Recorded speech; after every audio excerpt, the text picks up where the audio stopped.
Last time on Improv Tabletop. Following a little bit of downtime, we met back up at the lake, Studstone Lake, where also Loch Ness is currently being constructed, immediately adjacent to Studstone Lake. And from deep down in the lake, something noticed Master Brickithon walking away. It was Oleg. It was just normal Oleg, regular Oleg. It's crazy that you don't believe that's true. He met up with Master Brickithon and also the Flying Dutchman, the drone that is shaped like a pirate galley. There was a little bit of distrust about Oleg being just normal Oleg, but eventually they sent the Flying Dutchman ahead to let people know that Oleg was coming back and to throw a welcome party for him. As they were all departing, something from deep down in the depths, there was a weird bioluminescent glowing happening at the place where the two lakes converged, and two halves of an ancient, derelict, sunken ship seemed to be fusing together. A weird, ghostly pirate chuckle underneath the sea. Anyway, while that was happening back at camp, Pilfer was rooting through the library, through Master Brickithon's books, trying to find a way to restore back to their proper state two staff members who are still in a little vial in his pocket ever since the first hunt. While he was doing that, he ran into Alvin and had a little bonding moment before the Flying Dutchman showed back up and had another little bonding moment with Alvin, who it seems is having a rough time of things just in general as a general rule. But they decided to, put together a welcome back party for normal, regular Oleg, during which Master Brickithon hit normal Oleg on the head with a brick, knocked him out. They had a bit of a witch trial, I suppose, in which they all headed down to the lake, where finally normal, regular Oleg, everything absolutely just fine Oleg, revealed himself to actually be the Loch Ness Monster. And right before we left off, Pilfer was like, well, it would be helpful if I had my ship. So blew the little whistle that summons all of the members of Patrol X from across the camp to join them, news team assemble style. And when they looked at the bow of the ship as it came up to the shore, they discovered that a bottle was hanging from the larger bottle that was the figurehead of the ship. And inside of the smaller bottle on the larger bottle was a scrap of parchment that had the black spot on it. What's going to happen next? Is Pilfer finally going to figure out what the black spot is? Let's find out here in the world of the Tension Builders. Do we get all that? Did we get all that? We good to go? Oh, out loud? What's shaking, everybody? Welcome back to another episode of Imp Tab. Avatar. Welcome back to another episode of Improv Tabletop, The Tension Builders, the Bump in the Dark actual play where we're making up everything on the spot, and we have definitely recorded very, very recently. Please leave that gap in there. It definitely hasn't been a very long time since we last recorded. Improv. What's the name of this show? We have too many iterations. Yeah, I am Ned Flanders, your host and GM, and today I'm joined by Caleb Anderton. Wait, out loud? Christian Randall. Are we good? Did we get that? Evan Peterson. Is this thing on? Thomas Ryan. Oh boy. That's the worst one. Oh boy. Everybody's going to love this Just intro. mouth noises. Everybody's going to look back at this intro and they're going to point a finger at it and say, that's the moment that they peaked. Right there. That's it. That's the moment. Do you guys see that shark behind us? I was really hoping there'd be a chance to jump a shark in this, since we're going to be in the lake. Hey, there's still time. It could happen. There's still time. There's still time. I will create a new clock for us. We'll make it an 8 clock, and that'll just be our tracker of how many sharks we've jumped. I'm totally missing the reference. What is shark jumping from? Jumping the Shark is a reference to the TV show Happy Days, where there was an episode where the Fonz literally jumped a shark on his motorcycle, and many people identified it as the point the show started going downhill. And so now jumping the shark is the point at which a television peaks and begins its decline. Thank you. It's when they just do something that's like so outlandish and ridiculous. It's like, there's no coming back from that. They just, that was insane. Yeah, this show isn't what it Happy Days, show about kids in high school, then jumping a shark on a motorcycle, and everyone's like, oh, this isn't really the same show anymore. Well, I've got our sharks jumped clock right there by our 6 clock, our countdown for the hunt. Have at you. What happens if we fill the shark clock before we fill the hunt clock? Does the show end forever? Oh, we'll find out. Oh, okay. The shark eats us. So, yeah, Pilfer has just pulled the black spot from the bottle. Oh, crikey, mate. No need to worry. Somebody just spilled some ink on a piece of paper. And I roll it back up and shove it in the bottle. oh dear. Pilfer, should we be worried?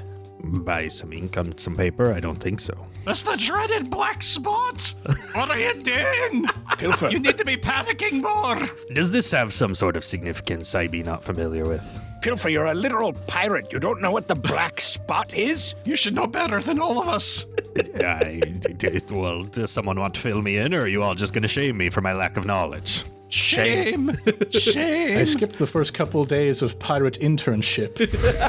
Pilfer, I'm going to channel Billy Connolly for a moment because he says it best in Muppet Treasure Island. It's a great film. Starring Tim Curry. And he says, the black spot's a pirate's death sentence. And it means you're gonna die. They're coming after you. That was a really good Billy Connolly. Thank you. You're toast, Pilfer. Oh. Can I have your boat? Pilfer gets a far-off look in his eye, as if he's remembering something from the past, and goes, we should probably get this show on the road, and immediately starts, scrambling up the side of his ship, not even using the, ladder or anything, just, crawling up it. Do your arms do, the windmill thing that Lego arms can do as you're going up? All right. Yeah, let's have you roll to scramble just for fun. First roll of the session. Okay. Well, I've got nothing in it, so... Oh, you got 1 die in scramble. Am I looking at the wrong... I'm looking at Master Brickithon sheet. We've recorded very recently before this. Okay, that's a 1. A 1. Yeah, I think you are just grabbing at the side of the boat and you're breaking planks off here and there and you're hanging on by your hook and you hear this rumbling noise next to you and you see the Argo driving up the side of the ship and it stops and turns to you and goes, hey, I said all terrain, right? And just keeps driving up over the side of the railing into the ship. I do the flying pirate ship equivalent of rolling my eyes, which is 2 of the cannon poke out and kind of just swivel in a circle, and then I just hover up and go onto the ship. I can't fit on a boat. I mean, you can swim, right? I assume? Oh, yes, I'm a pretty good swimmer. Pilfer, who's after you? Who do we need to worry about? What? Who's that? No one's out. Why would anyone... I don't understand the question. I think we're fine. Somebody sent you the black spot. It probably got lost in the mail. Can you help me onto the ship? Sure. Here, and I'll kneel down and thread my claw hands together so that Pilfer can have a leg up. I'm picturing the outside of the ship as those Lego pieces that are completely smooth on the outside. No studs to grip onto. Is Nessie going to try and get onto the ship, or are you, swimming alongside it? Well, if I'm going to mark all my doom, I think I need to start pushing my luck more. So I'm going to transform into Pilfer. Why not? Okay. and you're going to... yeah, go ahead and mark 2 luck. Okay. This is Nessie's version of Only Devil's Bargains, it seems like. Yeah, actively trying to kill my character before it's over. Before it starts, really. Yeah, I'll turn into Pilfer and climb on the ship. I'm going to send off a little message to Sputnik just to keep an eye out for Oleg, just because I'm still a little concerned about his location. But, we got stuff to do. Yeah, we can worry about that later. Yeah. Nessie, as you climb up onto the ship, Giles is standing there with the rest of Patrol X, and he goes, Captain Pilfer, what would you have us do next? I'd like you to bring me your finest grog. Grog? What? And he looks around. He sees the Flying Dutchman standing there, sees Master Brickithon, sees the Argo. We don't have any grog on the ship. Wink. I mean the stuff that looks like grog but isn't really. Then I wink with my eye that's behind the eye patch. Ah, yes, Michael's secret stuff. I'll be right back with it. And goes down underneath the ship to find Michael's secret stuff. Who's Michael? Michael Jordan. There's got to be a Lego of Michael Jordan. Oh, at some point 100%. by now, right? Yeah, he's in the Lego movie. Yeah, there we go. Michael Jordan's in the Lego movie? Yeah. How do I not remember that? It's when they're Is all... that the council? Yeah, in the council, when Lord Business attacks, there's a moment where he throws a basketball at the bad guys and then it doesn't work and runs away. And that's it. That's Michael Jordan. I think my parents' last attempt to try and get me interested in sports at all, they got me the Lego basketball set where it had actual NBA stars. They had springs in their legs so they could bend down, pick up the ball, and then you could tilt them back and have them toss the basketball at the hoop. That's so cool. Oh, can I slightly change my Pilfer body so that I have the spring legs? Sure. I'm going to be wobbling back and forth once Giles comes back up. Yeah, and if you're wondering, it did not work. I still am not interested in sports at all to this day. I mean, I would think that would just get you more into Lego, not into basketball. You're not wrong. Yeah, Giles comes back up with a squeezy Gatorade bottle and hands it over to you. All right, well, I heard a scream out there in the mist, and that seems like an ominous portent that perhaps we should be following after. Crikey. Which direction, mate? That would be north by knots. There's a certain starboardness to the direction that I heard, and he pulls out a manual from his back pocket. It's the merit badge pirating manual, and he's checking in the glossary. It was that way, and just points his claw in the direction of the scream. Seeing that I just got a death threat from a dangerous figure in my past, and the Loch Ness Monster has chosen to look exactly like me, I would like to disguise myself as somebody else. Okay. Who would you like to disguise yourself as? I'll disguise myself as a scout and a member of Troop X. All right. And I will, I'm going to run up right now from below deck. Pilfer, what would you like me to do? Aye, lad. I want you to swab the deck. Yes, sir. And I'll start swabbing the deck. For the first time, you're swabbing the deck of your own ship. Have you done anything? I'm imagining this tiny little scout with, just as much 5 o'clock shadow as Oleg and an eye patch. And one a leg of hook, one. Yeah. And one leg. Have you done anything to disguise any of those, or are you just a pirate scout with all of those? Did you just change your hat? And your shirt, maybe? That's an interesting question because according to my character sheet, I'm actually good at this, but it's way funnier if I'm not, right? Mm-hmm. Yeah, your disguise kit says it includes an expertly made collection of makeup, wigs, adhesive, and so on, cosmetics and hair dye, spirit gum, a fake limp. I have a peg leg. Does it have a fake not limp since he always has a limp? Fake not limping. If he puts it on his peg leg, it undoes the limp. It's a double negative, yeah. No, it is a pretty good disguise as a scout, but one of my eyes is still just an X. There's no patch, but... All right. Giles heads back to the tiller, the wheel, I suppose, on a ship this big. They don't have just a tiller. Goes to the wheel and starts turning it in the direction of the ominous noises. Good place to start. I'm going to climb up to the top of the crow's nest while we're traveling. Nessie, I had a question. Yarr, who's Nessie? I'm Pilfer. Oh, yes, sorry, Pilfer. Yarr. Yeah. So, how does it work? I mean, you've been in Loch Ness this whole time, and then when they take the pieces and move it all here, you moved here too, right? You haven't been at camp for longer than that? Yarr, I've been here as long as Loch Ness has been. Okay, good. Just wondering. Okay, I'm going to look outside now. Good talk. All right. Love you too, Master Brickithon. Okay, I suppose we could have you roll to hunt out some clues on the horizon. Right on. I got 2 dice in that. Double 3s. Okay. Yeah, you look off in the direction of the screams, and there's just absolutely nothing here on the surface that's out of the ordinary. You see, just the scouts doing their normal scout things. They're canoeing, they're kayaking, they are waterboarding each other, just like you guys did. That's where you learned how to waterboard Nessie in the last episode. Classic. The federal espionage badge. It's all part of that. But yeah, you look and you see everything that's happening on the surface is just absolutely normal. So the clue that you pick up from this is that whatever is weird is happening under the surface. Yarr, why did I pick a guy with one eye? I let out a big Australian mechanical sigh. What does that sound like? Yeah. Because of the censorship, it's just a bleep. Can't just bleep as your workaround. Well, the editing god said I can't swear, so it's just a bleep.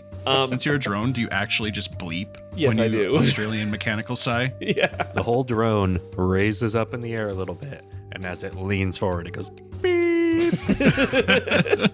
And then I do a little shimmy, and I retract my masts so that I can go underwater. All right, mates.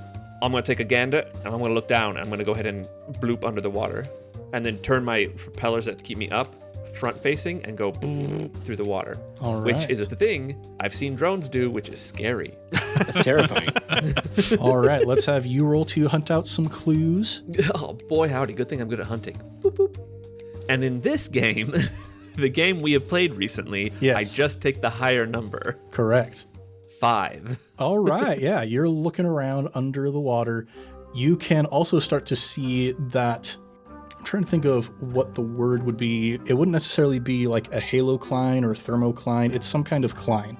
Basically, if you hear a word that has cline at the end, it is a place where two different types of water are separated from each other but not mixing together. So like a thermocline is when it's two different temperatures of water. A halocline is when it's two different salinities of water, etc., etc. Like the Amazon River. Yeah.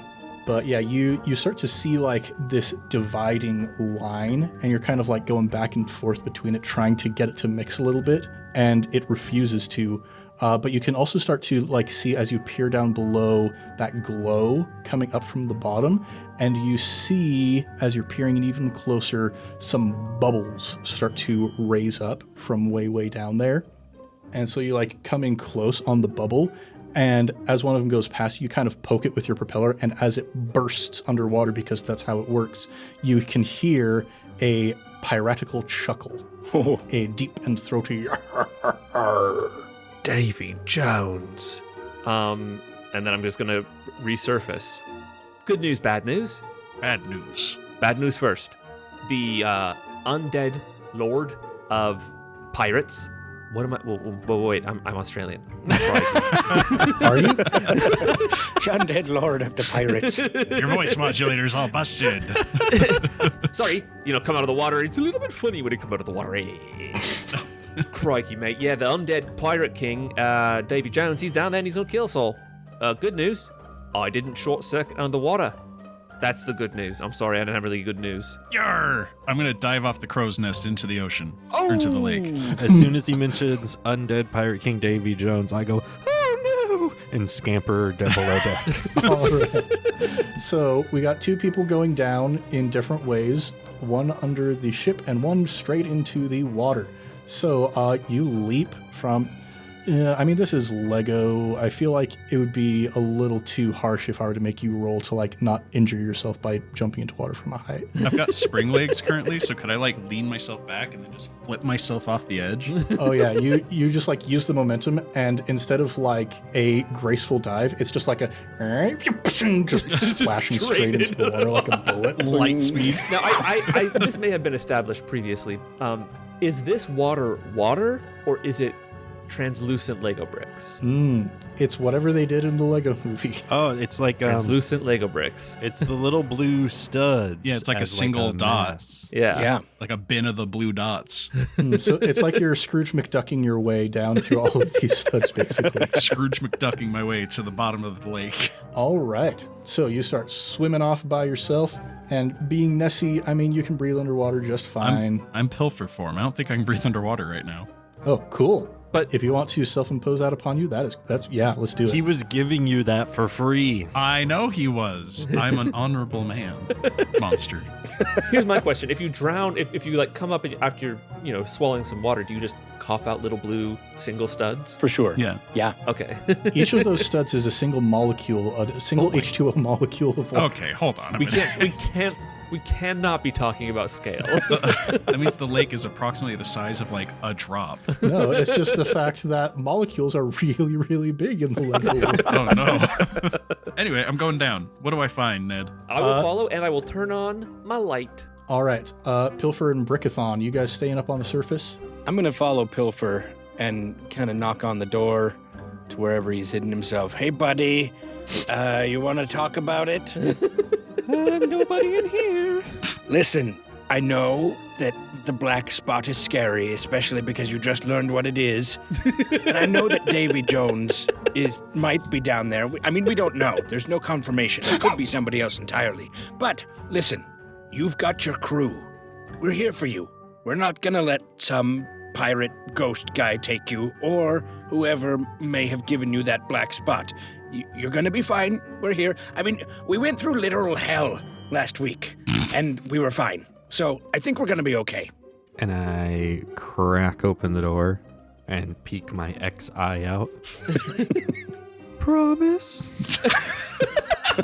I will put my claw hand on his little scout shoulder And say, I promise. In fact, this voice is really creeping me out. You don't even need to hide yourself. Like, it's fine. We're here to protect you. Come what may. Okay. But when we get back above deck, I'm doing the voice again. Fair enough. Now, what to do about breathing underwater? Sounds like we're going to be down there for a while. What if we leave if we leave our torso behind on deck where our lungs are? Just put the head directly on the legs. I mean, I've done it before. Yeah. No. Hold up. Ned, I would like to flip through my arcane books that I have with me and see if I have a potion of water breathing recipe. Okay, roll to read. Yep. You're getting a lot of mileage out of that read skill. It's what I do. Guys, I just went to look through my abilities, and it has been a while since we recorded. No, it hasn't. But I have an ability to instantly know when someone is lying to me, and I don't think I used it at all when Thomas was pretending to be a Thank goodness for that. You would have figured out who I was so fast. As Sonic Adventure 2 once said, live and learn. Live and learn indeed. Okay. Unfortunately, that's only a 4. Partial. So, yeah, I think you find the recipe for the underwater breathing spell, the underwater breathing potion, but it is... Let's see, it's a bulk sort of thing, so you can't just have it for one person individually. 2 people have to drink it at once, and then they become, like, bonded together for the duration of the potion. What? Like one person is up above that, and they breathe for both people. No, they can both breathe underwater, but they have to be, like, conjoined together. Like craggled together. Yeah, just because I think that's really funny. I think that would be really funny if you two had to be stuck together underwater. All right, Pilfer, let's go to your galley. I need a few kitchen ingredients. And let's just say you and I are going to become very close on this little excursion. I mean, I thought we were already pretty close. We kind of had a moment back there through the door. We did. It's going to get even better. Some literal bonding is going to happen. We'll see how that works out after we drink this potion. Okay, And I will throw together all the things that are needed in the galley, and and I've done it in just a cauldron, just a pot that I can hold in front of me, and I say, okay, Pilfer, the deal is you got to drink it at the exact same time as me, all right? So I'll just position it in front of both of us so that we can both just slurp out of this thing. You ready? I mean, I know it's weird. It's magic. This is how it works. Ready? 1, 2, 3, gulp. okay. And I'll just run up and gulp. Yep, and there's a big old flash of light. And imagine you have 2 Lego minifigs, and you place them back to back with each other, so that you've got like this square of the torso and the legs going down. Yeah. Remove the torsos from the legs, rotate them 90 degrees, and put them back down. Oh no! So their legs are sideways to them? Yeah, so I've never tried that, but it might work. your legs are sideways to your torsos, so your torso is connected to both. So like Master Brickithon, your torso is connected to your left leg, which is on your right, and Pilfer's right leg, which is on your left, and vice versa for Pilfer. Yeah, that perfect. Hey, bonding. Okay, so I need to confirm real quick. You just did this to us on purpose? Well, it's the only way to breathe underwater, and the good news is this only lasts for the duration of the potion, which should be 3 hours. Should be. I mean, it might be 3 hours, give or take 7 hours, but we'll see, and after that we'll be fine. No side effects, no long-term effects whatsoever. At that point, I have floated back out of the water, and I float into the galley, and I say, "Oh, sorry, mate. I forgot to hand out the underwater breathers." And then I sort of just like float there for a second, and then just float backwards out of the room. I go find Nessie, and I say, "Oi, Pilfer, there's some freaky stuff going on that ship." I'm still Pilfer down there, right? Yeah. Yeah, that's why he was talking to you. Yeah. Can the sonic music from when he's about to drown be playing? It is absolutely playing. I'll pop a breather in your mouth.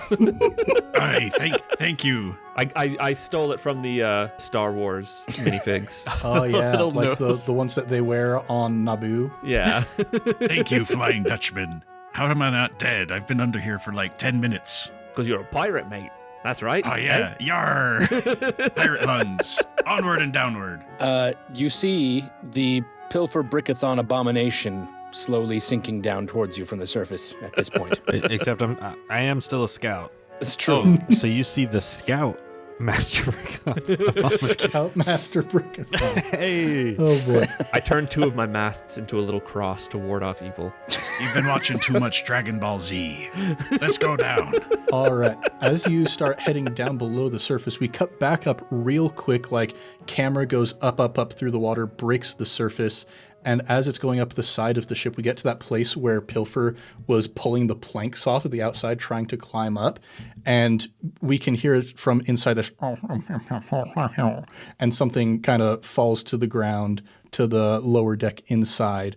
And you see a couple of beans spill out of the hole in the side of the ship as a result of the full failure that Pilfer got to try to climb the side of the ship. No, not the bean. Not the beans. But yeah, heading down to the bottom of the lake. Yeah, I will go ahead and I will turn on my floodlights and start doing little circles so we can see what's down here. We still don't know what's down here. Specifically, I want to follow that line of that word you said. Yes, the something Klein, whatever The Klein. Klein it might happen to be. Yes. Just call it a Lego Klein. Lego Klein. A Lego Klein. Yeah, I'm gonna, do I happen to see a ship half and half? Or is that still dramatic irony? Yeah, I think you, as you're heading down to the bottom, you're like following after the place where you saw those bubbles coming up from. When you reach the place, how would you like to try and gather this next clue? I would like to do crime scene investigator. All right. You have a practice die for examining crime scenes and sites of strange occurrences. Gain +1 die when you investigate a crime scene.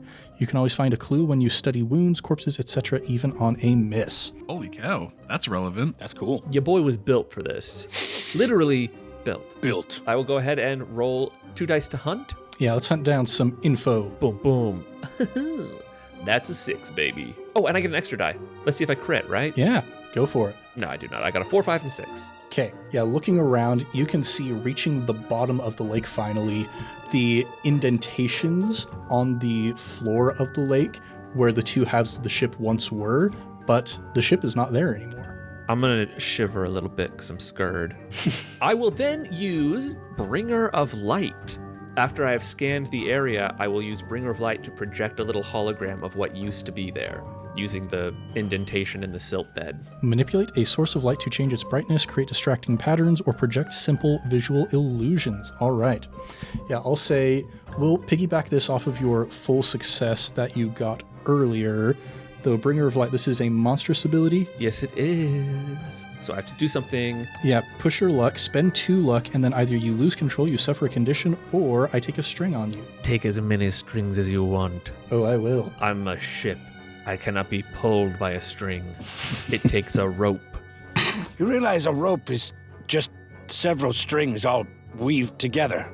He's gonna have to take a few more strings on me. He's like the anti-Pinocchio. There are so many strings on There are him. so many strings on Yeah, me. you currently have more strings than anybody else. Oh no. You guys wouldn't even believe how many strings. Yeah, so I will project an image, approximation, a simple image of what used to be there because of the indentations in the silt. Yeah.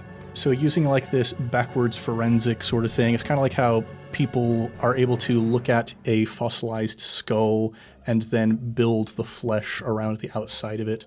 You are building up this kind of like 3D printing layer by layer image of the ship. And by the time it's done, Scout Pilfer, you recognize the ship as the ship that you betrayed all those years ago. Oh, if I were to make a guess based on some of the books I've read, I would think that might be the ship of a very important and bad pirate. Pilfer, didn't we talk about this voice? I said I was going to do it when I got back above deck. Boy, mate, we're well below deck. Yeah, we're still below. Yar, we're way down here. Ship's up there. Well, I can't talk in my normal voice or people will confuse me with the other Pilfer. Would you like me to do a different voice so you could still be Pilfer? I don't know why you were me in the first place, to be honest. It felt thematically appropriate. But honestly, you can talk however you want. Just keep looking like that. Okay, it's me, Master Brickithon. Wait a minute. In Pilfer's body. That's better. Yes, this is a very bad ship, and we should all be terrified. That's all I'm going to say about that. Yes, we need to be very careful, agreed. I forgot that we're connected. I'm so confused right now. There's too much going on. Does this ship look anything like me? I don't know. Yep. Maybe it's my cousin or something. I don't know. I mean, Make a luck roll. okay, is that just one die? Yeah, just 1d6. Maybe I'm a cousin. All right. I don't know if it's good luck or bad luck, but that's a 1. A 1. You know what? I think yeah, we're going to just add even more complication to this as if we didn't have enough already. You recognized the workmanship, so you were crafted by the hands of capable Oleg, the Wunderkind from the... Well, Wunderkind is German, so it's probably not the appropriate term. It's Easternish Europe. Yeah, you recognize the fine craftsmanship of Oleg's grandfather that he doesn't talk about, who was a famous shipwright back in Eastern Europe. Oi, The one married to Gollum? the one married Sure, to Gollum. yeah. The one married to Gollum. Ah, my grandfather on my mother's side. Which I guess makes it your My great grandpa. something like that. If you are Oleg's child, And this is or are you Oleg's nephew, or I'm Oleg's child, and this is Oleg's grandpa's child, which makes it my great uncle. yes, Alvin is up there, and a shiver goes down his Lego spine because he's still not considered Oleg's son. no. And I'm going to take this a step further. I'm going to spend one of the strings that I have on Christian. Oh no. And we're going to cut back up to the ship real quick. Underneath, in the dark depths of the cargo hold, we see Alvin lying on the ground, his body pieces separated from each other. He's unconscious, and a shadow moves past the camera and goes, What? and drops some beans behind it. What is Did I miss something with the beans? I gotta... Mr. Bean is stalking us. Oh. and is in cahoots with Gollum, I think? Yeah. So wait, you remembered that Gollum was married to Oleg's Gollum is grandma. but you didn't remember the beans, Nope, totally. which were a much more major plot point. I like what your mind hooks onto. Well, anyway, I've decided to go with Alvin's voice instead of Master Brickithon's, because that's way harder. For some reason, I can't sound like an old man. I'm gonna have a little how's this gonna work? I'm gonna have a little tear roll down one of my sails, but we're underwater, so It just floats up. it's a slightly different color blue. Is it like the color of goo in SpongeBob? Oh yeah. Like the They Goo go to like Goo Lagoon. Lagoon. The Goo Lagoon. Okay. Oleg's complicated family tree aside. Hey, this looks like your great uncle, Flying Dutchman. Oi, mate, it might be my uncle, it might be my great uncle. All I know is we're kin, and I think I have to save him. And if he needs to kill Pilfer, I might need to kill Pilfer. Whoa. I would like to, on hearing that, I'd like to change back into the Loch Ness Monster. Whoa, where'd Pilfer go? I mean, let's not be too quick to marry ourselves to family, okay? Family can suck, all right? And sometimes you just gotta cut ties. I will agree. Like I Al- would agree, especially because I am attached to Pilfer, and if you go killing him right now, Do you die too? probably. If you die in the soup, you die in real life. This whole thing's awful complicated. Let's go find a boat. Yeah, can we find out which way it went? Or did it go anywhere, or did it ever exist? Are we all just a figment of some greater being's imagination? Wait. This is the Matrix. Wait. I'm going to mark off one shark jumped real quick. Master Brickithon. Yes. I try to turn so that I can see you while you're talking to me, Pilfer, and I can't quite manage it because we're attached. Yeah, we're both looking over shoulders. So you just said that you probably die if I die, and you knew that I got a death threat today in a form of a very scary bottle with a black dot, and you still brewed this potion and decided to fuse yourself with me? That is how committed I am to making you not die today, Pilfer. A single goo-colored tear starts welling up in my one eye. Well, I really appreciate that. Anytime, Captain. Oh, This is a really nice moment for you two. I'm gonna have a single goo-colored drop come out of my eye too. Oh, mate, whatever's going around, it's catching. all right. Well, let's keep this show moving. All right. I will. I've got so many strings on me. I'll let everybody else hold on to one, and I'll just propel us through the water as we chase this down. Yeah. Speaking of keeping the story moving forward, I'm going to throw you a bone and say, because you are so closely related to Brickbeard's ship, I will let you just say what its weakness is. Whoa. Hot dog. It's the same weakness. I can't do that. I was gonna say it's the same weakness that every one of Oleg's family's creations has. Capitalism. But we've already done that. No. All ships built by the Feinuri family have the same weakness, and that is fresh water. Only salt water can keep us healthy. As we all know, Loch Ness is salt water. I don't know that that's right, but all right. And as we all know, Stonehenge is in Scotland, like I mentioned last episode, and not on the opposite end of the Isle of Britain. Is it really? It is like almost as far south in England as you can get. I don't know why I thought it was in Scotland. Wow. Our Scottish viewers are gonna be really mad about that. Okay. Control Z. Salt water is our weakness. Okay. Saltwater is your weakness as you are swimming through freshwater lakes. Freshwater lakes. Yes. Loch Ness and Lake Studston are both freshwater, so we are safe here, but saltwater is our weakness. All right. Saltwater is the weakness. I mean, salt is traditionally a weakness to evil things. That's true. So you can only survive in freshwater, saltwater is the enemy. Yeah, now you got it, mate. I was a bit confused because someone was crying too much and added too much salt to the water, and it got me a little bit frazzled there for a second. Makes sense. Oh, also, the underside of my ship is just crusted. I mean, the whole concentration of the lake probably went up. In salt. I mean, yeah. I mean, I've taken that thing through oceans all over the world. That thing is so salty that it's turning this into a saltwater lake. I mean, not that much, but like it's his brain. It's all. I'm just saying. But anyway, wait, I'm not a pirate anymore. Well, anyway, to a boat. All right. Let's real quick take a look at our showdown questions and kind of take stock of where we are and what kind of information we still need to gather. So we've already answered contain. How can it be hurt, killed, or dealt with? It is weak to salt water. Let's look at identify. What is the creature or phenomenon? I mean, we're pretty sure it's Brickbeard, right? I mean, we know it's Brickbeard's boat for sure. Whether or not it's Brickbeard. It's something piratical. Pilfer's piratical past, you might say. It is promptly perturbing us. The creature or phenomenon just is Pilfer's piratical past. Is the danger here, guys, too close to go alter the construction paperwork and change this to be a saltwater construction? They would have to order in the salt, but I mean, this place is still being built. We could probably... We don't even find the boat. We just burn it out. We don't. That's brilliant. We just kill every living thing in the lake. Well, hold on a minute. Let's not get too hasty there. What about Nessie here? I mean, we just met her. I'm a big... Well, hold on a minute. I'd like to... Good heavens, my child's yelling. There are two of you? My baby is in this lake. You can't kill us. So what is the creature or phenomenon? Right now, I feel pretty comfortable saying Blackbeard. Brickbeard. Or, no, don't know what Blackbeard is. Brickbeard. Pilfer, sound right? Brickbeard, bad guy, Yes. wants to kill you, but then- is not hey, mate. going to because we're here. Remember? I should tell you all. Years ago, I served on Brickbeard's crew, and seeing an opportunity to make my name as a pirate, I stole a treasure we had found off his ship. I hid in Havana, Cuba for a while. Cube.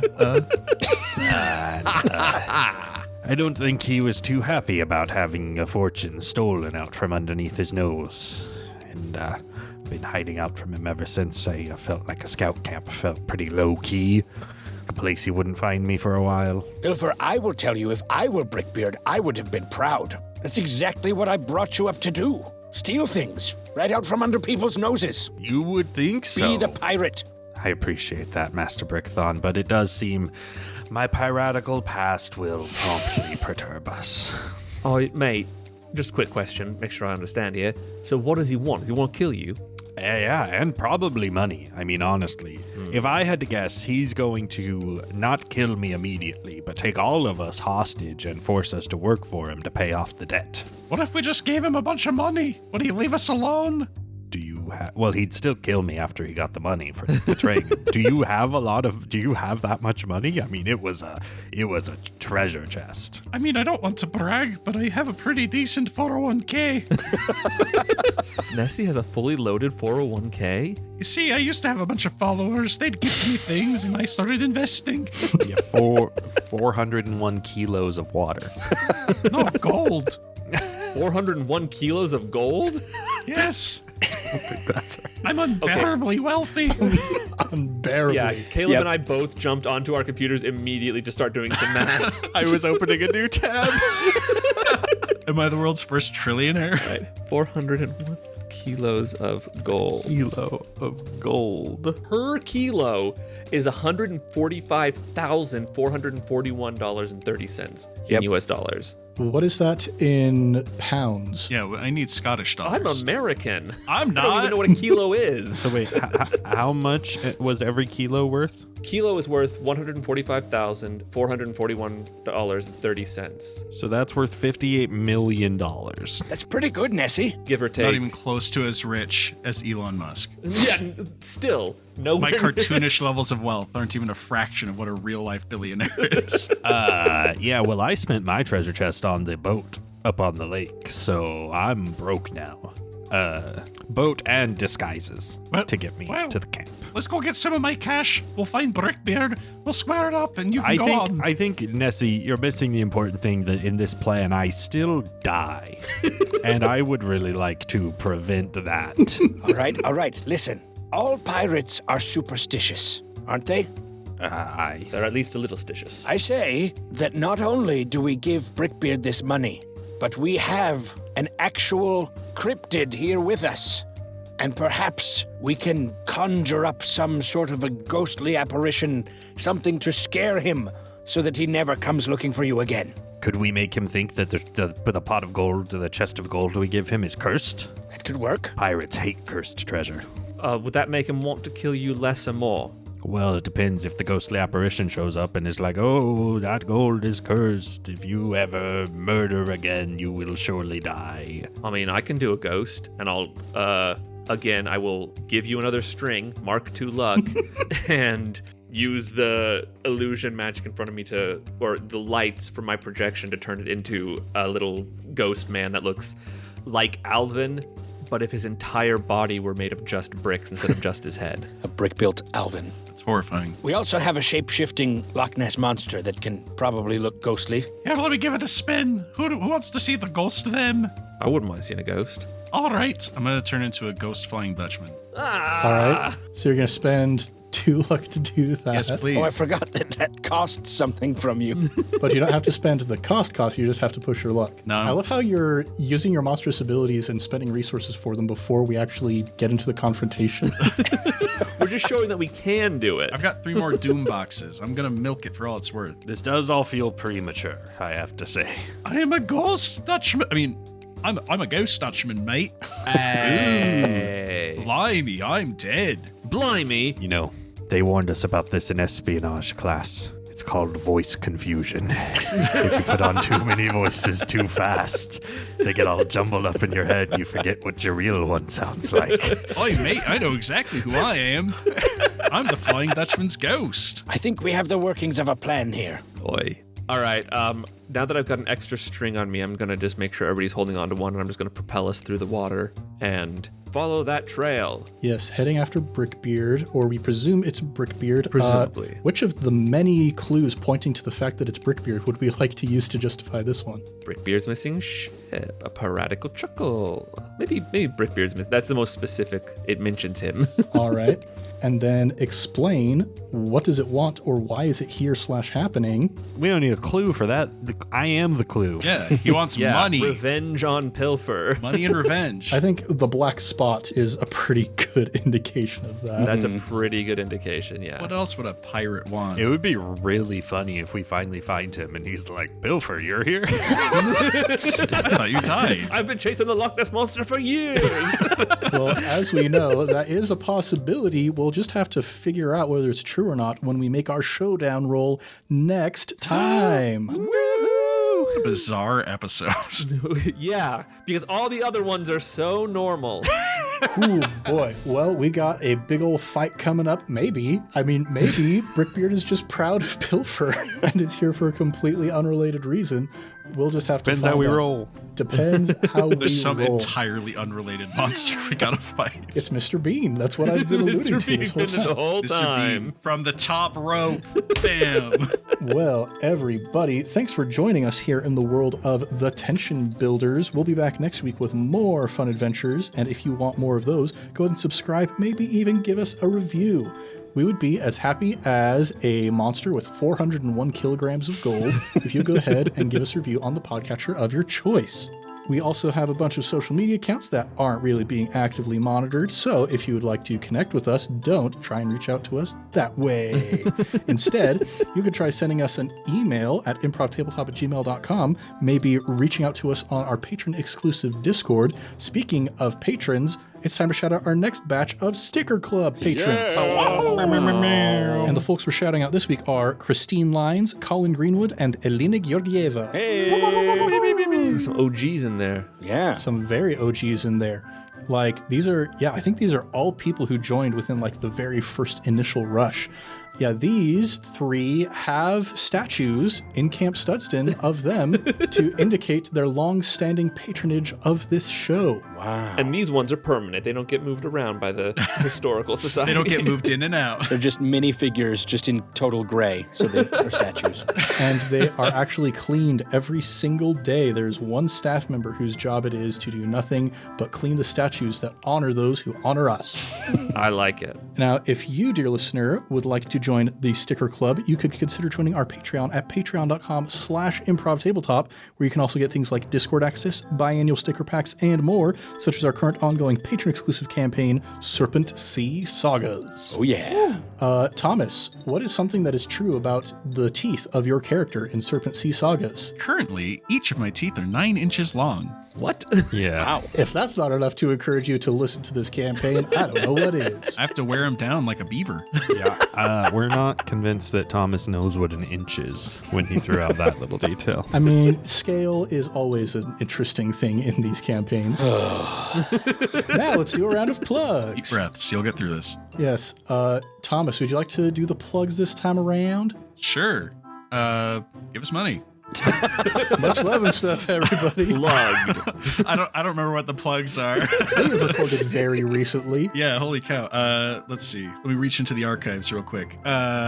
If you want dice, go to Fanroll Dice, and you can get dice. And at the same time, you'll give us a little cash so we can do more stuff. Use code VroomVroomFifi for 10% off? 20% off. 20% off in this economy? That's insane. All right, go buy your dice. And then we also have a sister podcast named iCast Fireball, who's doing a lot of cool stuff right now, including a nautically themed campaign whose name I forgot the name of completely. What is it? What's the name of it? So I can sound cool and on top of it. Skull and Shackles. Skull and Shackles, where our very own Nedward is doing some real cool D&D stuff. They are also doing a Cosmere campaign, if I'm not mistaken. Correct. And it is, I haven't listened to it. I assume it's good. Everyone in that's good, so how could it be bad? You're reading the novels first so that you understand the context to go. I read Way of Kings, I read Elantris, I read Mistborn. Is there other stuff? I cannot remember for the life of me all the plugs. Those are the major ones. Anything else you want to plug is up to you. Yes, there is one thing I'd like to plug, and this is a serious plug. Oh. Like an actual, if you want to hear some really good improv, all right? It's not us. Go listen to. You're in the wrong place. Go on YouTube and look up Jiminy Glick, okay? Jiminy Glick. It's a character Martin Short does where he interviews people, and it's fully improvised. It's so good. And he's insane. It's so He does an interview with Mel Brooks, and in it he's like, Mel Brooks, why don't you like the Nazis? And it's just bizarre. It's hilarious. You can watch literally any of the Jiminy Glick interviews, and they're killer. Bill Hader couldn't keep a straight face for like 3 seconds in that. So yeah, Jiminy Glick on YouTube. We'll be looking at that. It's very good. I do love Martin Short. Right on. Well, everybody, thanks for joining us here in the world of The Tension Builders. I'm Ned Wilcock, your host and GM, and today I've been joined by... Caleb Anderton getting very close with Pilfer. Christian Randall, I'm evil. Evan Peterson. My back itches. And Thomas Ryan, I am Pilfer. Much love and stuff, everybody. We'll catch you next time on Improv Tabletop. My baby is in this lake. You can't kill us. Do you need to go do dad stuff, Thomas? Actually, yeah, give me a second. She's screaming and running up and down the hall. I've got plumbers banging pipes downstairs, which hopefully you can't hear. What? Is banging pipes? A euphemism? I've got plumbers banging pipes downstairs. I got to go to the bathroom really quick. I've had a python in my plumbing. It's a very old Comic Frenzy reference. Dude, I love how we're like in Improv Tabletop constantly referencing the we still don't know what's down there, but I don't think we've ever once explained on mic that that's just an old Comic Frenzy reference. I don't think so either. Has the child been dealt with? Yeah, she recorded her own podcast. Oh. She desperately wants to be in this podcast, and I told her not till you're 18. Nice.